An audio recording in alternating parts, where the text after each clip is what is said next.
ఈరోజు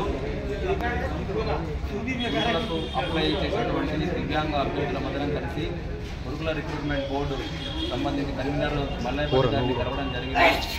అయితే ఈ గత కొంతకాలంగా ఈ గురుకులకు సంబంధించి సకలాంగ అభ్యర్థులందరికీ కూడా సీఎం గారు అపాయింట్మెంట్ ఇచ్చారు. కానీ దివ్యాంగ అభ్యర్థులను మెడికల్ వెరిఫికేషన్ వల్ల అన్నీ ఆగిపోయినాయి.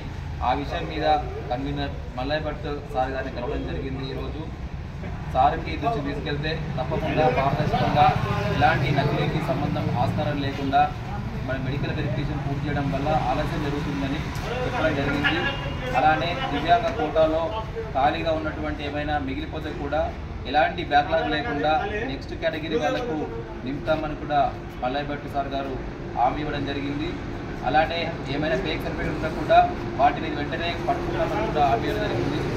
సో ఇలాంటి సానుకూలంగా స్పందించినటువంటి మల్లయ్య భట్ సార్ గారికి దివ్యాంగ అభ్యర్థులందరం కూడా ధన్యవాదాలు తెలుపుకోవడం జరుగుతుంది.